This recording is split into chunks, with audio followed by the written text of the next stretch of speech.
This is a unique moment. Caitlin Clark did for the WNBA what Wayne Gretzky did for the NHL when he went to the LA Kings. It's okay. Take a victory lap.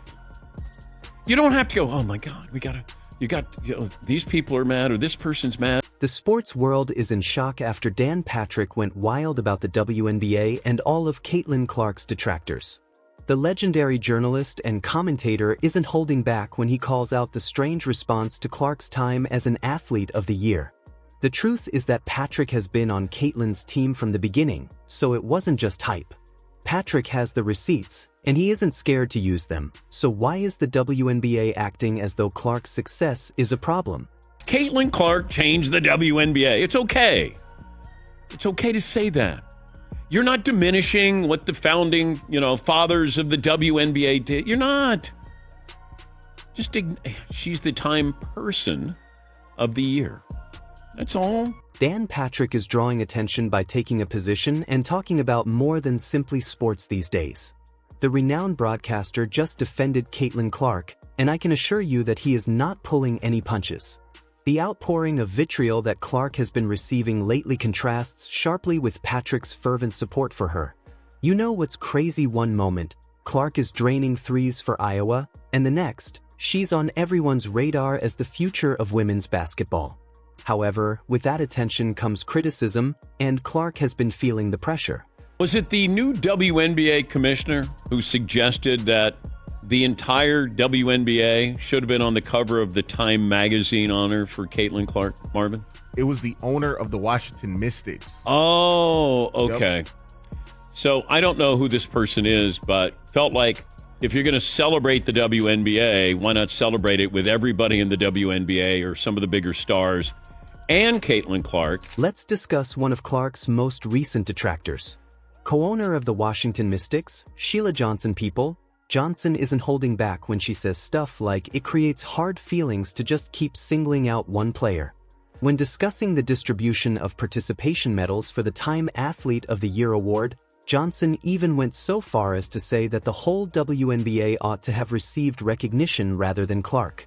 But if you're Time's Person of the Year, it's not the People of the Year, it was a Person of the Year. Can't we just acknowledge Caitlin Clark changed the WNBA? That's it. It's okay. You want to throw in Angel Reese. You want to throw the memory of Cheryl Miller or Cynthia Cooper. Like, it's a win. We got to... But this is when things start to get interesting. Patrick is not having any of it. He is criticizing the WNBA and Clark's critics, telling them to celebrate her success. In his own words, it's okay, take a victory lap the league won. In other words, he is essentially pleading with the WNBA to honor Clark's accomplishments rather than minimize them. Enjoy the coverage. It's a win. Stop making excuses for Caitlin Clark's greatness and what she did something different than anybody else in the WNBA. The history of the WNBA with the way she plays. Oh, God. What is motivating Patrick to compete against WNBA owners and veterans, and why is he so emphatic about Clark's significance? Patrick thinks Clark has completely transformed the game, and he's not just referring to how amazing her on-court abilities are. Patrick claims that his reasoning is more thorough. Clark isn't hesitant about acknowledging that her distinct playing style and the attention she's receiving in the league are revolutionary. The league won. But every time we think there's a win, there's somebody who brings something else up. And it's unfortunate. It's like when Tiger joined the PGA Tour. Did we say, oh, Time's, man of the year? Well, you can't have Tiger on there. We have to have everybody on there. Patrick's main contention. Not only is Clark a terrific player, but she is also a game changer for the WNBA as a whole. However, don't assume that this ends the argument. Oh no, the issue is only beginning. One thing is certain, the WNBA is at a crossroads, and Caitlin Clark is right in the middle of it. Are you prepared to hear about how Clark is splitting the league? Clark's rise has spurred conversations about everything from playing styles to privilege in sports. We're bringing more and more fans to this league, people that have maybe never watched the WNBA before, and it kind of takes your breath away at points. Though I wasn't on the same team as everyone else in the WNBA, the Caitlin Clark scenario is revealing long-existing flaws, and some people are enjoying her star power.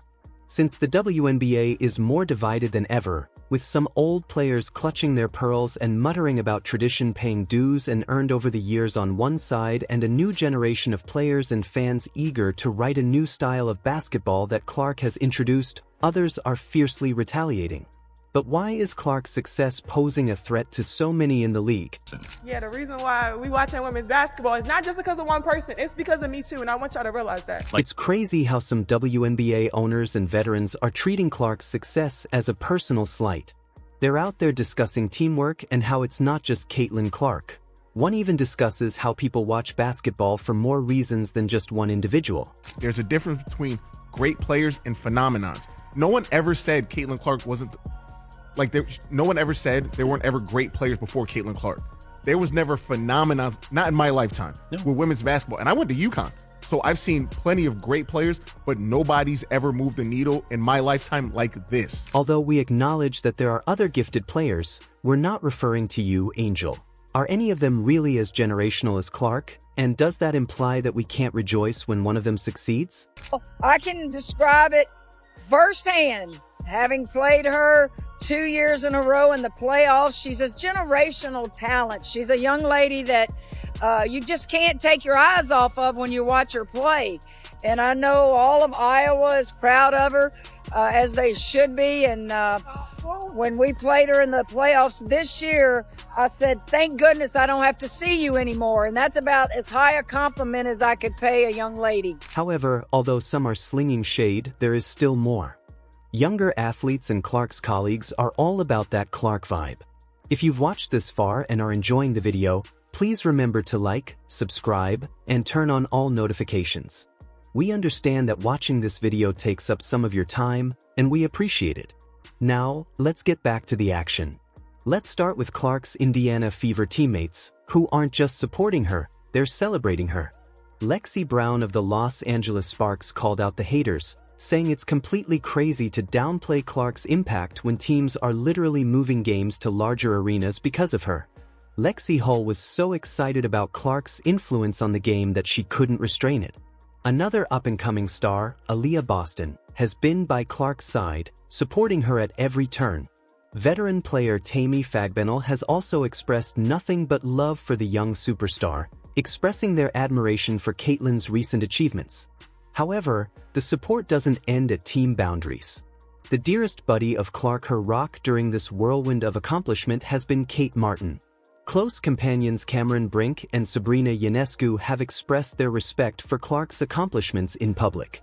NBA player Tyrese Haliburton's girlfriends Jade Jones and Gabby Marshall have even urged her to think about modeling. This may have been the most unexpected display of support.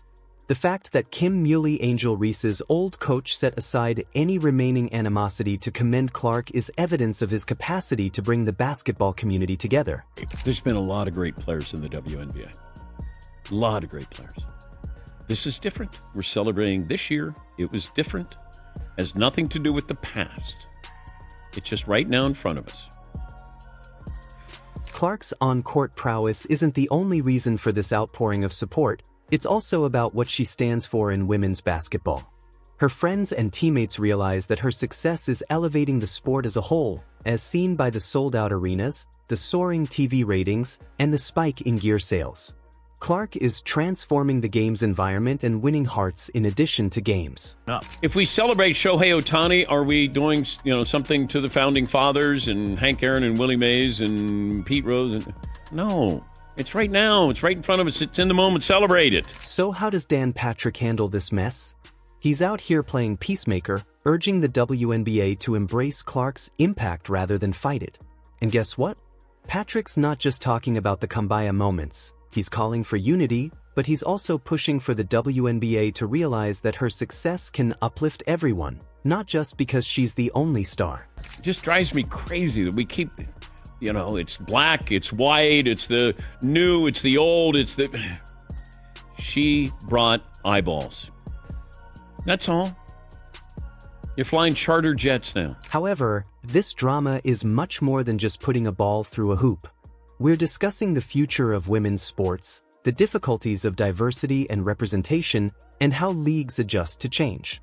The NBA's response to Clark isn't just about one player. It's a litmus test for how they'll handle the next big thing and the one after that. The Washington Mystics, with the owner that was upset, she had the biggest crowd in the history of her franchise or any franchise at 21,000 last year for a home game. Against the Fever. After hearing the grievances, let's discuss money. Dan Patrick isn't only using words to defend Caitlin Clark, he also has a ton of statistics that might make her detractors look foolish. What if Clark's influence on the WNBA is much greater than we initially believed? I just want them to get, build on this momentum. You got something, there's a great product, now you have people watching. People are opining on the WNBA. That never happened before. You're fighting against yourself. That's the problem. Let's face it, Patrick isn't just voicing his opinions here. He's addressing this with hard data that is drawing attention more quickly than Clark's crossover. For example, the Indiana Fever were featured in 5 of the 6 most watched WNBA games in 2024, and guess who's on that team? Yes, it's Caitlin Clark. Now, you may be thinking, that's just one player, but the truth is that Clark's success is elevating the entire league. The WNBA was named the fastest growing brand of 2024 by Morning Consult, which looked at over 1,000 brands, and the WNBA came out on top. That's not just good news, it's a game changer. I don't know. You keep chipping away at it, and it shouldn't be. You should reinforce what you've built. You're building around it. New franchises. That's because of her. Just what Gretzky did.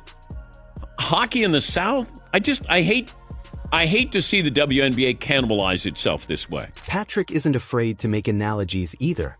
He claims that Caitlin Clark accomplished for the WNBA what Wayne Gretzky did for the NHL when he joined the LA Kings, which is a lot of high praise, but the statistics support it. In addition to being a fantastic player, Clark is a cultural icon who is boosting women's basketball's visibility and revenue. Now let's see how you build on this. When Juju comes in, when Paige Beckers comes in, Hidalgo comes in, like you got a chance. Stop bickering with each other. Damn. Drives me crazy. What does the WNBA actually stand to gain from all of these figures? Patrick makes a really clear point. Clark's success is about improving things for everyone, not just one player. There are more viewers, more sales of products, and more brand deals. That's fantastic news for all of the league's players. But the big question is whether the WNBA is prepared to accept this transition completely. With figures like these, the WNBA's next step might define its destiny for years to come. While some are ecstatic about Clark's effect, others are cautious and concerned about what it means for the league's identity. Drives me crazy. And she doesn't have to apologize for anything, and she shouldn't. You just played. And look, I was critical and said she didn't deserve to be on the Olympic team. She said, yes, that's true. Oh, you got to have her on. We need the PR. I don't want to be on a team for the PR. I want to be on the team because I earned it. And she knows she didn't. That's the respect she's showing the other players in the league. She admitted that. Dan Patrick is asking a question that goes right to the core of women's sports as the WNBA struggles with its future. Why are we fighting for attention when we could be enjoying it together? His response may surprise you, and it's supported by decades of sports history. Let's face it, the Caitlin Clark situation is about more than just one player or even one league. It's about the future of women's sports as a whole.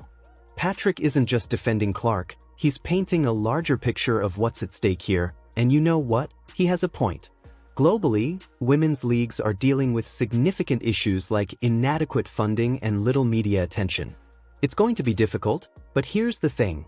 Patrick has a lengthy history of using his position to advocate for women when others wouldn't give them a chance.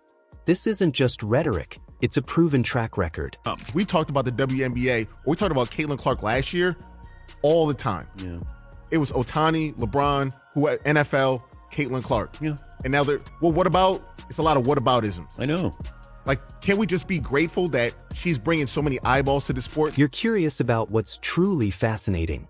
Patrick's comparisons of Clark to other significant figures in sports history highlight the fact that this argument is about how we value various forms of influence in sports rather than just who receives the most attention. What's actually at risk here is not just about Clark or even this season. It's about whether the WNBA and women's sports in general can take advantage of this opportunity to become more famous than ever. Patrick is suggesting that embracing Clark's popularity might uplift everyone. Patrick has a clear vision of a united WNBA that rides the enthusiasm and honors all of its stars.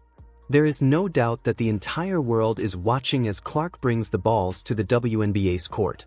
Will they seize this opportunity to shine brighter than ever, or will internal conflicts hold them back? What happens next could have a lasting impact on women's sports for years to come. Let's be honest. Dan Patrick's support of Caitlin Clark is a wake-up call for the WNBA as a whole, not just for one player. The league is at a crossroads and must make a decision. But here's the thing. This debate is about how women's sports evolve and who gets to shape that future. As the arguments heat up, the entire world is watching what the WNBA does next. While some are concerned about picking out one player, others see the bigger picture. It's not just about one star, it's about growing the entire game. But embrace this wave of change or risk missing out on something huge. If you agree, please let us know in the comments, subscribe, and enable all alerts so you don't miss anything. That might set the tone for years to come. We'll see you in the next one. Click the video on the screen.